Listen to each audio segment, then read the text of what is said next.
के तकरीबन 9 बजे हुए थे। हाईवे सुनसान और वीरान पड़ा हुआ था। हाईवे पर कुछ इस कदर सन्नाटा छाया हुआ था मानो वो किसी भी पल किसी को भी अपने आगोश में समा सकता हो, जैसे वहां पर किसी की मृत्यु हो गई हो। तभी उस सन्नाटे को चीरते हुए एक गाड़ी उस हाईवे से आगे बढ़ती है। गाड़ी के अंदर आदित्य था। आदित्य अपने ऑफिस से अपने घर जा रहा था। आज उसे काफी देर हो गई थी क्योंकि ऑफिस में कुछ जरूरी काम आ चुका था। उसी को कंप्लीट करने में उसे देरी हो गई। उस खाली पड़े हाईवे को देखकर आदित्य अपनी गाड़ी की स्पीड को और तेज कर रहा था। गाड़ी हवा से बातें कर रही थी और उन काले अंधेरी बादलों को चीरते हुए आगे बढ़ रही थी। आज तो काफी देर हो गई है, क्यों ना मैं शॉर्टकट वाले रास्ते से चलूं? यही ठीक रहेगा, इससे मैं जल्दी पहुंच जाऊंगा और आज तो मैं बहुत थक गया, जाकर आराम कर लूंगा। यही सब सोचते हुए आदित्य मेन हाईवे से गाड़ी को मोड़ देता है और एक खाली और वीरान रास्ते की ओर मोड़ देता है। वो रास्ता दोनों ओर से घने पेड़ों से घिरा हुआ था। उस अंधेरे को चीरते हुए आदित्य की गाड़ी आगे बढ़ रही थी। गाड़ी के अंदर आदित्य एकदम अकेला था। उसके साथ थी तो बस उसकी तन्हाई। अपने आप में ही गुनगुनाते हुए वो आगे बढ़ रहा था।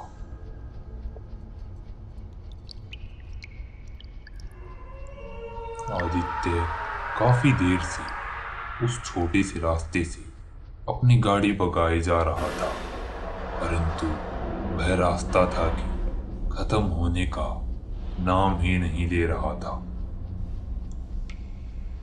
आदित्य कार चला ही रहा था कि अचानक से उसकी कार के आगे कोई आ जाता है।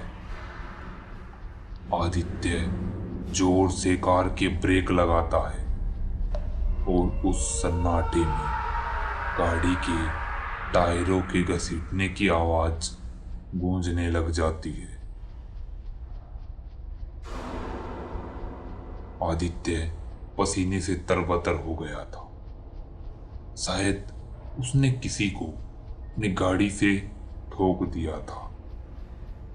आदित्य जल्दी से कार के बाहर निकलता है और आसपास देखने लग जाता है, परंतु उसे वहां पर कोई भी दिखाई नहीं देता। अरे, वो कौन था? यहाँ पर तो कोई भी नहीं है, तो गाड़ी के सामने कौन आया? नहीं नहीं, यह मेरा वहम तो नहीं था। आदित्य आसपास अपनी नजरें घुमाने लगता है, परंतु उसे कोई भी दिखाई नहीं दे रहा था। आदित्य इसे अपना मन का वहम समझकर कार की ओर वापस बढ़ता है। वो कार के अंदर बैठने ही वाला था कि तभी उसके कानों में किसी के रोने की आवाज गूंजने लग जाती है।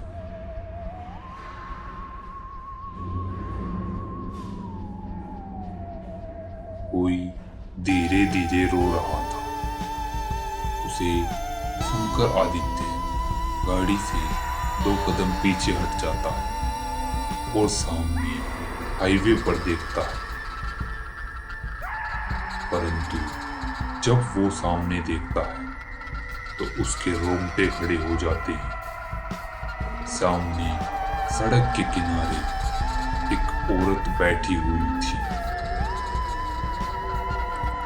उस औरत के पास सफेद चादर में लिपटा कोई लेटा हुआ था।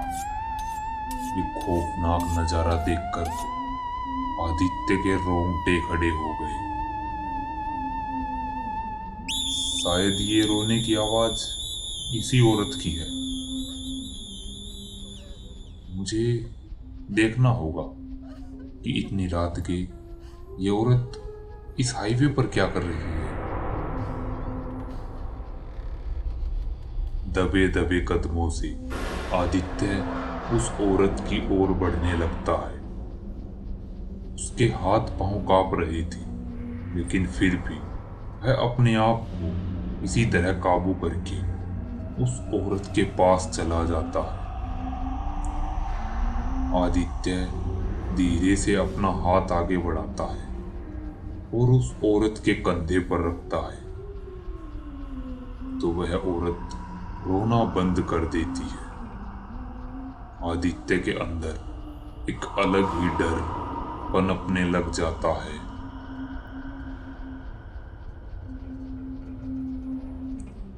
तभी आदित्य की नजर सड़क पर पड़ी उस सफेद चादर में लिपटी हुई शख्स की ओर जाती है। तो उसे देखकर ऐसा लग रहा था मानो वो किसी की लाश हो। कोई उस सुनसान हाईवे पर मरा पड़ा था और उसके बगल में वह औरत बैठी हुई रो रही थी। आदित्य अंदर से अब कपकपाने लग गया था। आदित्य अपना हाथ उस औरत के कंधे से हटा लेता है। वह औरत धीरे धीरे अपनी गर्दन आदित्य की ओर घुमाती है और उसे देखकर रोने लग जाती है। आदित्य उस औरत से पूछता है, अरे आप रो क्यों रही हैं? और इस खाली सुनसान हाईवे पर आप अकेली क्या कर रही हैं? और ये कौन है? आदित्य उस औरत से लगातार ये सवाल पूछ रहा था, परंतु वह औरत लगातार बस जोर जोर से रोए जा रही थी। अरे क्या हुआ? आप रो क्यों रही हैं?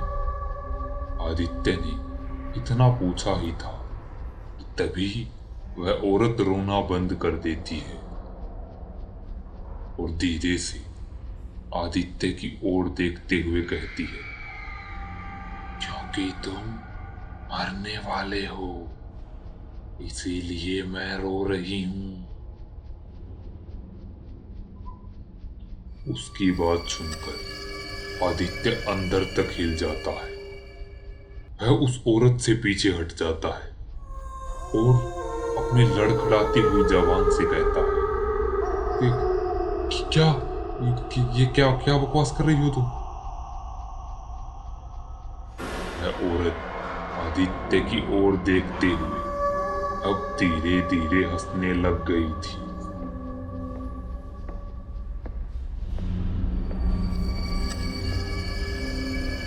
तभी वहां अचानक से जोर जोर से हवाएं चलने लग जाती है और सड़क पर पड़ी उस लाश से वह सफेद चादर हट जाती है।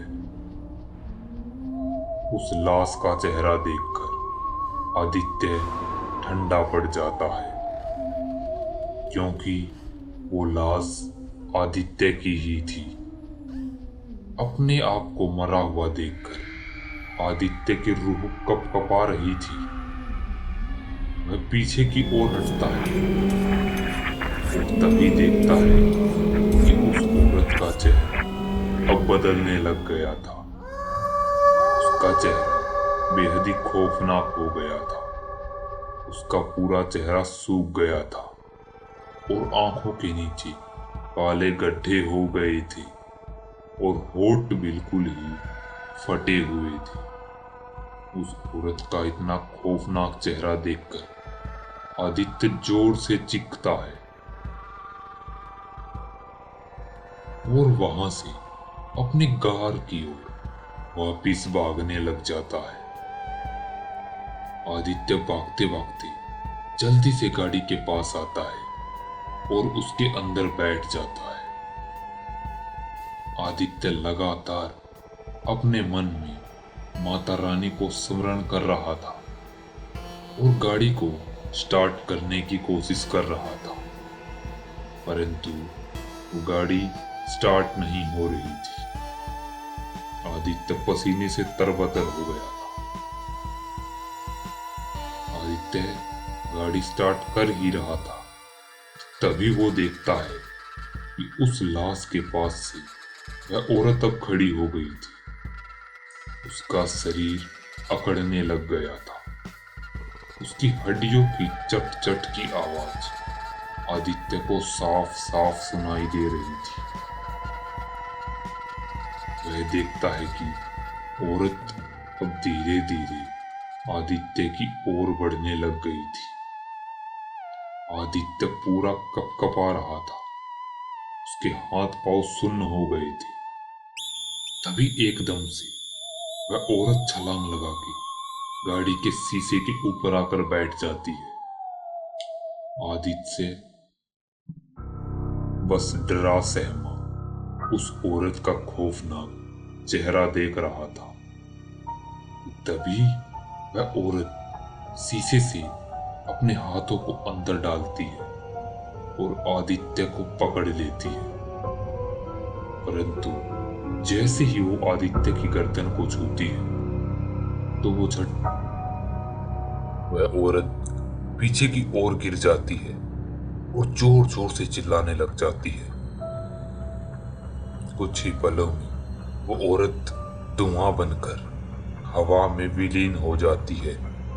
आदित्य जब देखता है तो वह हैरान हो जाता है, परंतु जैसे ही वो अपने गले की ओर हाथ मारता है तो देखता है उसके गले में माता रानी का लॉकेट था। उसे समझ में आ गया था कि वह औरत आखिर उससे दूर क्यों भागी थी। वह माता रानी का जयकारा लगाता है और गाड़ी को फिर से स्टार्ट करता है। गाड़ी स्टार्ट हो जाती है और आदित्य वहां से अपने घर की ओर निकल जाता है। दोस्तों, कैसी लगी आपको ये कहानी? अगर अच्छी लगी हो तो वीडियो को लाइक, कमेंट और शेयर कीजिए। चैनल पर नए हैं तो चैनल को सब्सक्राइब कीजिए। जल्दी मिलते हैं ऐसी ही एक और डरावनी और खौफनाक कहानी के साथ।